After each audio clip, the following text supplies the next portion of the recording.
Ladies and gentlemen, welcome back to the final game for today. It's going to be the semi-finals of the winners bracket. The winner is going to proceed into the FSL Thailand finals for tomorrow. But for now, we're trying to find out who's going to make it through. We are in the picks and bans phase, so let's sort of jump in relatively quickly. And remember, it's going to be Mythus Esports on the blue side, and on the red side, it's going to be Lannisters. And if you're curious why there is no bans from the Mythus Esports side, it's because that they were penalized largely due to their coach being next to them and PMing them a little. So unsportsmanlike conduct will be met with some punishment and penalties, so unfortunately they will not get any bans this time. That being said, Sejuani, Vladimir and Urgot, top focus, being banned out by Lannister. Well, they lock in the Aatrox and Sivir.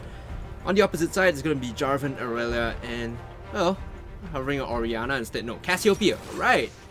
So interesting solo lanes being picked up already, as well as the jungle. They want to sort of save and wait it out to show their bot lane. And in case you guys are wondering why I'm here alone and Chufan isn't here, he's experiencing a bit of a crisis of, say, a stomach nature that he's trying to deal with. So are we holding down the fort for now? Meanwhile, they're still looking at the possible mid lane pick here for Kirsty. I think Corki is actually a decent option if they want to. Timing out though, instead it's going to be Orianna, which is a natural counter pick for Cassiopeia if you guys weren't sure. It's actually a really decent matchup when it comes to laning in itself, because you can QW the Cassiopeia when she walks up the trade against you, and you can harass her from a safe range. Now the second ban phase coming through. I think right now you kind of pinch out the so the AD carry and support pool, and try to put your opponents in an uncomfortable bot lane matchup, especially when you're red side. You do have the option to last pick. As we mentioned, ladies from Mythus Esports will not be allowed to ban at all this whole phase, I believe. They will be penalized. All 5 bans for this game. Alright, so moving on across, looking at what the last ban will be. If they're banning out the Lulu, I guess Morgana might be a decent option as well.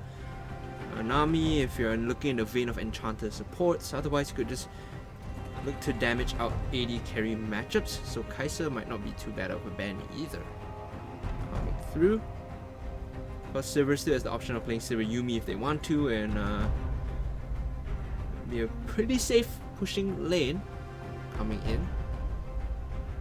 No, it's gonna be the Vayne instead, which I personally think isn't that strong anymore in the current patch, but the ladies from Lannisters probably think otherwise, as let's have a decent one-on-one side lane matchup with Aatrox when it comes to dealing with split pushing. We are looking for the next set of picks coming in. Zyra Khan might not be too bad against Sivir. I'm a big advocate of that bot lane duo. But it might be especially dangerous now that they haven't really shown their support pick on the Lannister side.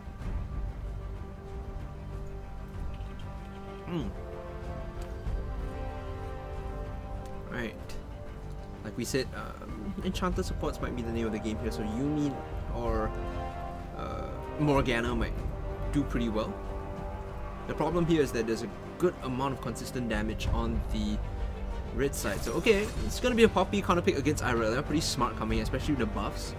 Her W now, if you dash into it, you get root down for 2 seconds. So of course, against Aurelia, who is looking to dash a lot with her Blade Surge, it's actually a really good matchup in the top lane. Of course, Aurelia can still go bot lane if you want to. There are some, people that do play bot lane Aurelia with a Bruiser.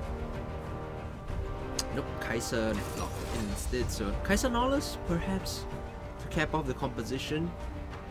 Although it will be tricky to engage onto the backline against the Orianna, so maybe you might want to play the game front to back when it comes to team fighting, not so much diving the backline.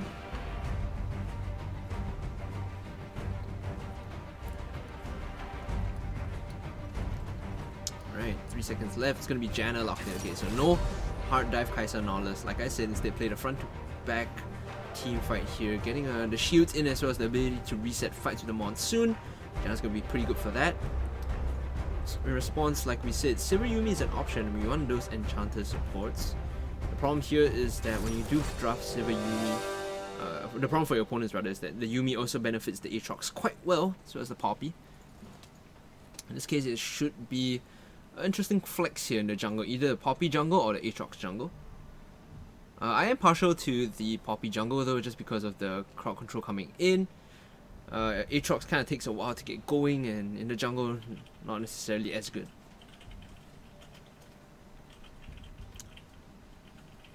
Going to get oh, there you go. Chufan is back in screen, so we could oh, there you go. He's jumping back in. Yay. So for the most part, I had to solo cast the draft without you. I see that.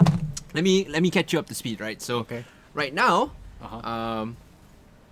the reason there are no bans for the side of Mythus on blue is because their coach was next to them, giving them information and feeding them strats, right? So we don't allow that. You've got to penalize unsportsmanlike behavior, and therefore they are not allowed to ban anything. Okay. So if you think about it, I think Lannisters did have a pretty good draft coming in. The Yuumi Sivir bot lane is pretty sick, and now they have Aatrox in the jungle, which combined with Yuumi is actually pretty scary.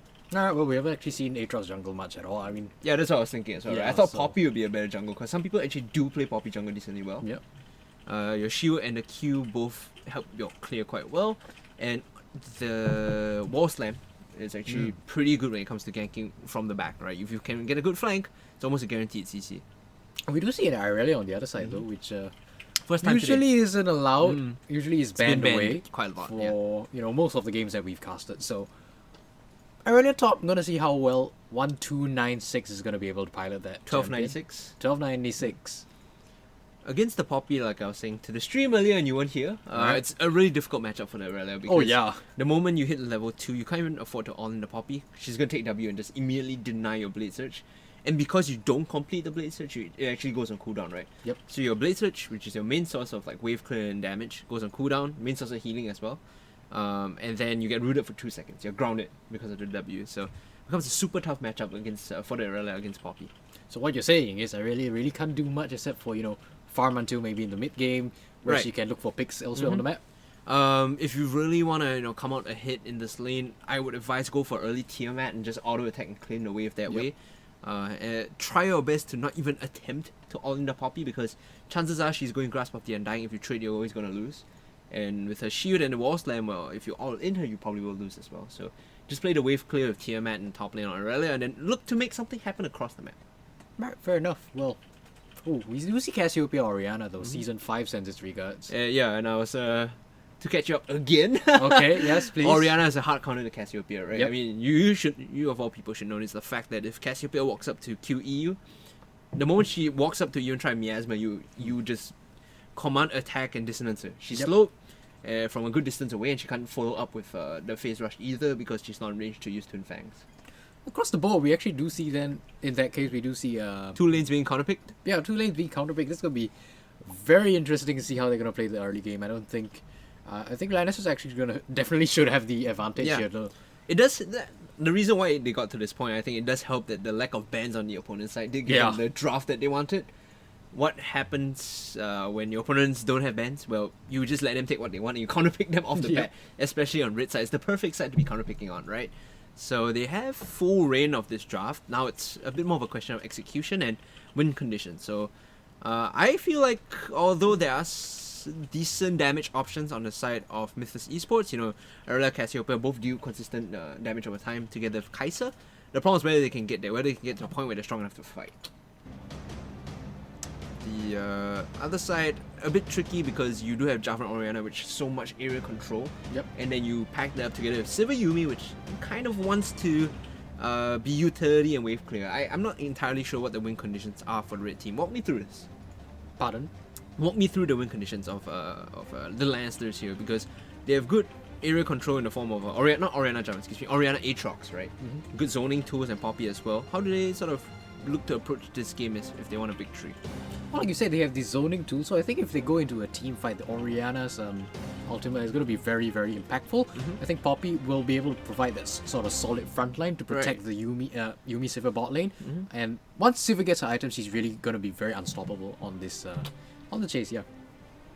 I'm curious how the interaction works between Cassiopeia's W, the rooted effect, as well as against like Yuumi, right? Because her W, you and me is a dash. It's like an attach, right? because Cassiopeia's W restricts movements doesn't mean that if she catches Yuumi out, she can't dash over to someone. I'm not sure how that interaction actually Probably. works. I don't Yeah. think you're able to, even cast a spell on it. Yeah, you're allowed to cast spells as long as they don't have anything to do with like movement or Like, you like. can't cast a spell to join because there's a dash. It is a dash, but it's not a targeted dash per se, right? So Alright. I'm kind of unsure as well. Like, I know if she W's onto Aurelia, Aurelia can blade search, Uh-huh. that kind of thing. And Cassiopeia was recently changed so that she can cast Miasma in point blank. Yeah. Now her W is you can pretty much cast it in front of yourself. There's no minimum distance between your model and the cast range, so it's good, It's a bit of a buff. Especially against Orianna, she's gonna need all the help she can get. It's such a poor matchup. It's like 70% in favor of Orianna. The only way you win is you kind of sit back, take the loss, lose gracefully, be down by 20 CS, and then come back ahead in team fights. Very well, at this point, as we wait for the pause to complete, what do you want to talk about? I'm very partial towards talking about Lannister's earlier victory today, the one where they actually won through pushing and denying the Yeah, that was recalls. great. Yeah, that was a great game, right? But also goes to show like the team understands what they are strong at on a whole, and how to win games through clean and crisp shot calling. Yeah, well, you're not gonna be able to do the same sort of split push on the Poppy. Well, I mean, you can, but it's not gonna be very effective. Not as effective unless you do like some 3D force attack speed Poppy, which is gonna be highly unlikely. I've done that before. Oof. It used to be like a one-trick top lane Poppy, Right. and like back when she was super strong. I think she's about in the same state at the moment. So Right, with all the buffs for sure. especially going against Aurelia, that's gonna be one great lane for her to play in. Oof. Now we see the true power of the Poppy, and then unnecessary nerfs will follow, and we're back into the same man. cycle of life and death. I just got deep really quickly. Alright, okay. Yeah, I see both teams just sort of matching each other on the map. Not gonna spot each other out. Jarvan here though might go for a cheeky ward. Aatrox in the jungle, like you mentioned, it's not something we see all too much. I would think that Aatrox excels at clearing camps with multiple units, AoE clear. So like Yep. Raptors would be really good, Krugs would be really good, but against something like Gromp, I feel like you might have some trouble. So if I were the Aatrox here, I would definitely be pathing on the top side to start. Do Red into Raptors into Krugs, or Red into Krugs into Raptors. Something like that, because your clear is much better when it comes to AoE as opposed to single target. Did see a bit of aggressive positioning from the Poppy, trying to go for the Irelia. Does spot out that in fact Jarvan is not starting topside. Right. So there's definitely a bit of an advantage in information towards Lannisters. And I like what they did here. They faked out the leash in the bot half. So now, if you're Mythus, you have completely no information on where the Aatrox started, right? You pretty much have to make an educated guess because both the top and bot lane came to lane at the same rate and gave nothing away about leashing. Oh well, Poppy was actually shown at the river while Aatrox tried to take his camp. So Right. if they made an educated guess, they most likely will think Aatrox started blue, which is gonna be a false flag. Mm-hmm. But this ward here that Poppy placed earlier is going to give full information of the Jarvan. This is a interesting pathing coming in. It's a red buff into a blue buff take. So it's a buff clear into a possible level 2 cheese gang coming through. It's a red buff into a back into a blue buff. Wow, which is, alright. Yeah, that is even yeah, stranger. I don't think we've ever seen that before. A bit of a wasted time here. Yep, Now the definitely. tempo has been sunk. How does this come into... Oh, there you go. This is the bully lane coming through. Oh yeah, man. She's out of potions as well. She has one ticking right now, but she could go down to a solo kill if she's not careful about her positioning. This is the point where you really need a Jarvan to come through in the mid lane to relieve the pressure because there's a massive wave that's being pushed into you and you're running out of mana soon. Yeah, when you're this low on Cassiopeia against an Orianna though, I don't think a Jarvan's gonna make much of a difference. Oh, there you go. Stefan's presence being used to knock the Aurelia up, and you can see her blade search failing to complete. It's on cooldown right now in the corner of your screen. Well, it's being covered on responses, but we can see it's on cooldown. And that's how the trade's gonna go. Even though you are over leveled and you have more EXP, there's no way you can take that fight. At the moment, we see Aatrox beginning to go into the enemy jungle, trying to take out some camps, which we actually might see a gank here. Yeah, so the Jarvan coming in to relieve the pressure. He's not gonna try and, or she's not gonna try and force the gank. All she wants to do is make it such that Orianna has to be careful with her positioning, cannot go for the all-in. Just as I say that, EQ forward flag and drag not hitting the target though. Here comes the Aatrox, immediate flash being forced out in response. This is why I say you come to the mid lane to relieve pressure. Keep the Orianna honest. Don't look for the fight because things like that can happen. And the fact that Aatrox was there really just mitigated and ganked. But we do have to look at the reasons why Aatrox was there in the first place. I think if the Jarvan did not do that early back, he would have gotten more tempo. He would have maybe taken the Raptors at an earlier time, which would have disallowed rather Aatrox from to stay and steal the camp. And taking the camp. Yeah, 100% agree. It's a trickle down effect and a sequence of events that forced the flash on the Jarvan side. And just to note, you know, the fact that because of the early recall, she is down quite a bit of CS in terms of jungle clear. And gonna be down a bit more as this Aatrox looks to ward out the Crux. You know, good recall timing coming through from the Orianna, 28 CS in. Should be looking to pick up, there you go, M2 as well as a Sapphire Crystal and a Control Ward, of course. Let's have the Corrupting Potion in her pocket. Unfortunate for Cassiopeia having to pick up the Fairy Charm, I want to say. I mean, it's just... She's not looking for a cure, but right? she can't even complete the item. Oh, there you go, topside, being forced to flash out the Aurelia using a Blade Surge, but getting rooted down by the Steadfast Presence. There could be an all-in coming through, and there you go, this is expected. Pretty much, we called it early on in the pre-game. This is such a bad matchup for Aurelia. This is a feels good lane for this Poppy, man. Poppy just gonna roll over the Aurelia at this point. Even you gave her a kill, right? Poppy with a kill right now. You're not gonna be able to fight her at Aurelia. You weren't able to fight her. You weren't able to fight Poppy before. You're definitely not gonna be able to fight her now. And if you want to put this, you know, Aurelia in the grave, what you do right now is you just straight up buy Tabite. You buy Tabite and she doesn't get to play League of Legends at all. Right? She's just stuck sitting under her turret. And even if the Jarvan comes to gank for you, you probably won't have enough damage because you can mitigate all the engage potential with Steadfast Presence. 100% agree. I think.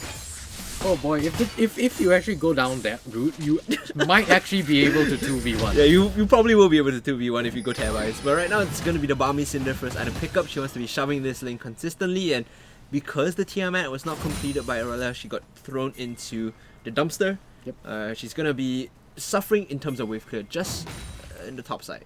If she can't even approach a wave right now. She is on the right track, right? We were talking about this. You play an uninteractive game in the top half, pick up Tiamat and just, you know, passively clear the wave out to try and teleport and make plays. When you're down one kill, and that game plan sort of shifts away. Aatrox going in though. Aatrox coming on the top side. I think Steadfast Presence was used and a great Inferno Chain to pull her back and slammed into the wall. Oh man, this is a slaughter on the top side. Level 6 hit just in time as well from the Poppy to use the knockup. That was... Oh man. That was straight up murder. Straight up murder. That should be illegal, man. And looking for turret plates on the top. Tier 1, the outer is gonna get chunked out just by a little bit, and they're trading under the turret. She's even using the Q. Oh! A great Steadfast Presence to negate that once more, and the Inferno Chain's pulling the Jarvan back. Has to be careful about the health bars though. The Aatrox very low.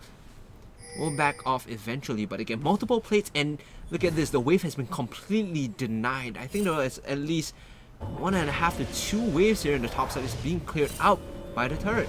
Yeah, that's one thing you can do on Poppy when you do get the early advantage. You can just run at the enemy and just, you know, even under tower, you can just walk under tower for a little bit, tank a few shots and walk out. You're fine. You are that tanky this early. Remember that they buffed the W to Steadfast Presence to give a movement speed when you activate it, right? It gives you 40% movement speed. Has it been like that for a while? It was 30% before. Now you get 40%, right? This is why the buffs are so unnecessary. Hold on flash in the mid lane, and there you go, the solo kill coming in. The 70-30 matchup going away with the Orianna as we expected, and right now looking super comfortable are the Lannister girls in the mid and the top lane. Alright, meanwhile, it looks like we're going to go look at the top side again. She's getting zoned so hard. Oh. Poppy's already 1k gold ahead. If you tab out the items, you see she bought a Tabite, and that's why I was laughing so badly. This top lane is done, man. This is the point where you just ping question mark because your top laner is not going to play League of Legends at all. At this point, maybe I don't know, what can you do here? Swap lanes? Swap lanes with your mid laner. I think that's one course of action that you can actually do. So that's one thing you can do. You can put the Aurelia in the mid lane. So just sort of sacrifice the tough matchup and put her against the Orianna where she's still going to get chunked out, but she's not going to get solo killed, you know. Another option is just to end the laning phase prematurely by letting your bot lane go down and swapping up, but then you lose a ton of tempo that way. Quick look though, both junglers are going towards his bottom lane. Might see a fight here. Yeah, well, definitely gonna see a fight here. Aatrox snuck in though. You could see earlier the sweeper was activated. Now with a massive wave crashing, he pops the world ender and looks to go for the fight. The monsoon was activated preemptively as the cataclysm comes down onto the silver. A great dash forward to find the first kill onto the Janna. Meanwhile, the Yuumi is just keeping her top up. The Zoomies, the shield, she's still alive, but she eventually will fall as the double goes the way of the Aatrox and make that a triple. As the Yuumi pairs it up and makes it so simple to clean house. Yeah, uncommon jungle pick for sure, but I guess if you're comfortable on the Aatrox jungle, you can do these sorts of things and get a triple kill off the bot lane. And like we were saying, you know, the idea of having Yuumi in this game, she does so well with Juggernauts, and right there, the dive was immaculate coming in from Lannister. They win mid, they win top, they win bot, and now they teleport in to get plates as well, and RNGesus be blessed. Inferno Drake on the map. Absolutely, they should actually they should take this dragon no problem. If you take a look across the map, actually, all three lanes are pushing in favor of Lannister. I guess the moral of the story is, well, don't get your coach to do your picks and bans for you. Yeah, maybe try to get at least one ban, that way you get a decent matchup across some lanes, but no, in this case, super unfavorable on all cylinders, and right now, Inferno Dragon gonna go the way of Lannister. This is a whitewash, ladies and gentlemen. It's looking super brutal right now. 10 minutes in, 5k goal lead for the red team. Multiple plates being taken. You can see 3 in the top side, 3 in the bot lane, 1 in the mid lane. But that's to say, you know, she's already gotten 2 solo kills. Why not get the kills instead of the plates? Right now, the only lane where we haven't actually seen, you know, a solo kill happen is the bot lane. Both bot lanes are actually just chilling out and farming until the jungler shows up, like we saw with the Aatrox earlier. I feel like the solo kill might come through soon though, because the item discrepancy is actually pretty big. It's a pickaxe against a Corfu and a BF sword, so when the Ignite comes out, when the Summoner spells, or even the ultimate is up for Yuumi, that's a window they're probably gonna look to fall in. And taking a look at the top side of the map though, we see Orianna actually moving up to place down a ward. That could actually signal that they are looking towards Mythus once again. Instead, going for the shockwave in the mid lane, a good deal of damage down onto the Cassiopeia, who has to back off.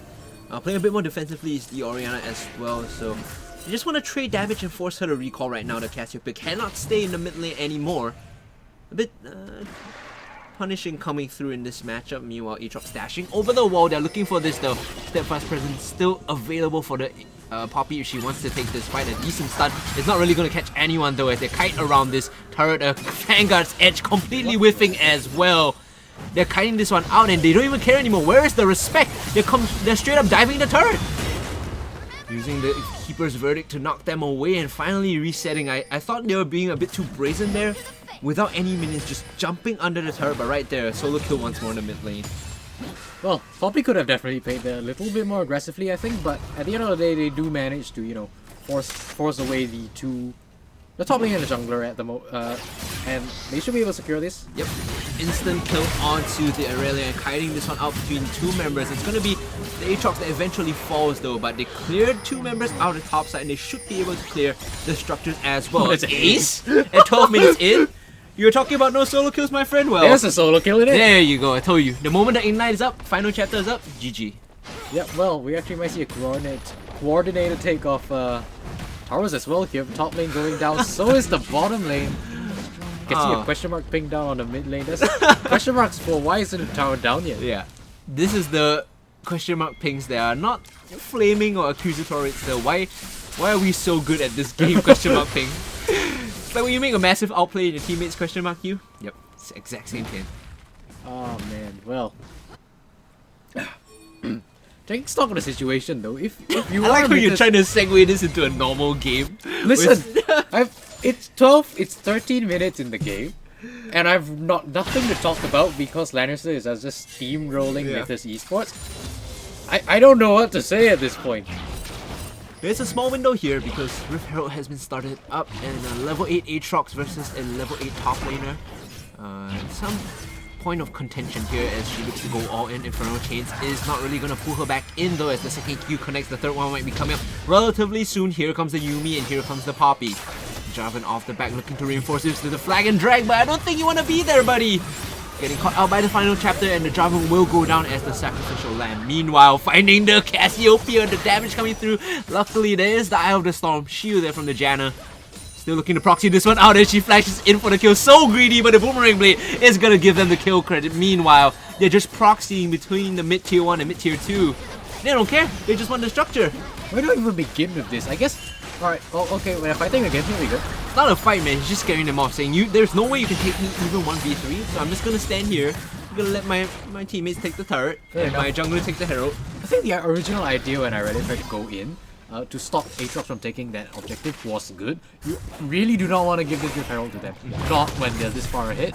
If they do manage to get it and utilize it to its full potential, that's going to be absolutely devastating for Mythus Esports. Yeah, and the dangerous part about Rift Herald is not the fact that you get a charge up, it's not the fact that it takes on structure. The dangerous part is when you win a fight and then you use Rift Herald, because then it's open base. You immediately guarantee 2 charges at least and structures after that, because it's tanking up the damage from the turret.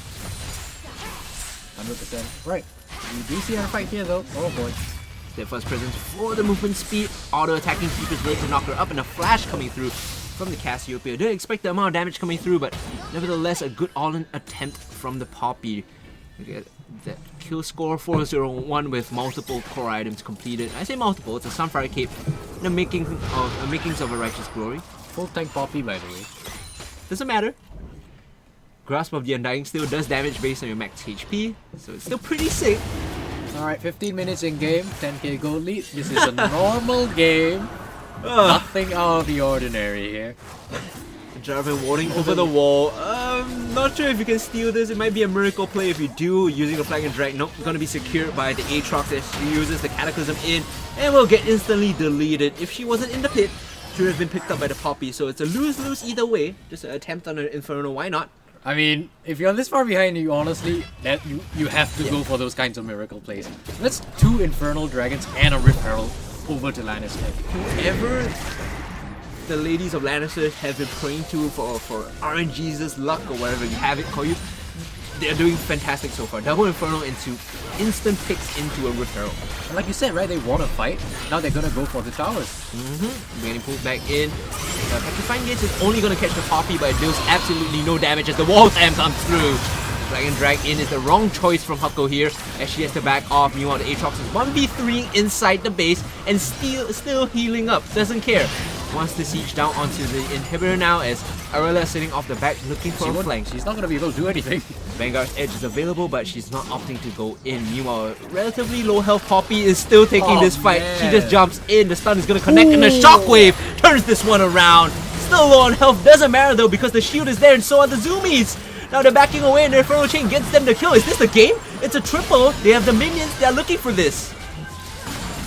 And it actually might be 17-18 minute game. I think before the scoreboard was taken away, I think it was 16:34 or something. Yeah, turrets dealing a good amount of damage still. We're 17 minutes in. The first Nexus turret is gonna fall, and the Poppy is still healing up with the zoomies from the Yuumi. Second Nexus turret soon to fall after as the Boomerang Blade chips them away. Keeper's Verdict not really connecting though. Could have been used. Doesn't matter. Oh, Steadfast Presence negates it, and now they're turning the fight around. A good deal of damage under the Aatrox, and now they've overextended. Now they have to back off. They tried to be a bit too handsy and they pay for it with their life. 17 minutes on the board here. Could have been the fastest victory we've seen the entire day, really. Throughout the entire tournament, I think. Well, they want more. True Fun, they're still sitting around. They're being a bit handsy here, but I think they should be. That's why I'm reluctant to say anything. They should be content to back off here. Right, at this point, Lannister just backs off, resets. On the next push, they should end the game. Yeah. Look at the teleports up. It's up for Silver and it's gonna be up soon for the Poppy, right? So you could, play this methodically if you want to, but to be very honest at this point, they're so far ahead that you don't have to. They could just run it down there. Right, well, we do see a 5-man stack beginning to form as they do, like you said, head down towards the mid lane. Question mark ping down on the red They want the buff. red buff, yeah. At this point, who do you even give the red buff to? The Poppy? The Silver? I feel like anyone could take it, I'll be fine. The enemy team as consolation. Oof. Oh, that is Bienvin. Blue buff now getting stolen away. There's nothing that Jarvan can do because it's only level 9 and level 12 Orianna was just gonna walk in and take whatever she wants.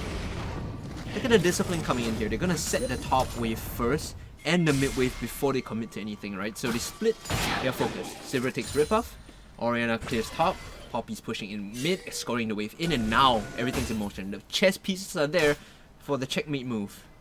I want to say they don't have to do this, and I'm pretty sure they don't, but you know, it's always discipline. great to be, you know,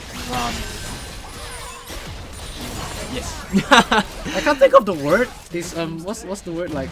You like to say it's like crossing the eyes yes, or whatever. It's dotting the I's and crossing the T's. Playing very measured, making sure you have all your boxes checked before you complete the game.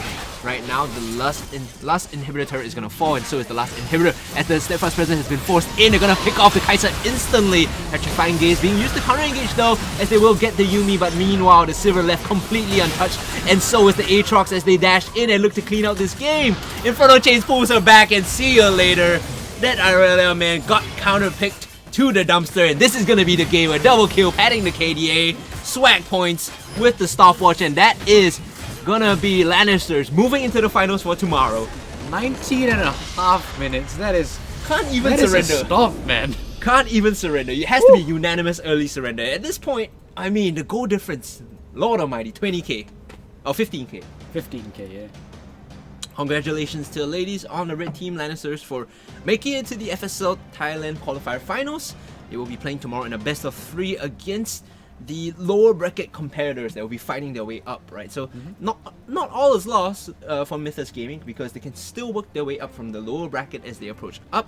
And of course, you know, there is a way for them to get there. It's just an uphill battle. They have to climb it. They have to make their way through. And for you guys tomorrow, that will be all showcased on stream. You can follow their journey, the underdog journey, as they work their way back up into the winners bracket. And before we go, I just want to give a shout out to our sponsors for making all this happen, for making FSL just such a successful event, right? Shout outs to Dreamcore for the PCs that we have here. You're joking about that. Everyone needs a Dreamcore PC. It's great PCs. Great PC. Super solid monitors for your 144 160 hertz gaming needs. Aftershock for laptops, and not to mention Elgato for providing the hardware, and Yahoo, who I think are probably hosting our stream as well, Yahoo TV, and Overdrive, who helped us with the overlays and everything else. But for now, guys, do tune in tomorrow at 12 p.m. GMT plus 7 or 1 p.m. GMT plus 8. So if you're Singaporean, 1 p.m. If you're Thai, 12 p.m. Yep.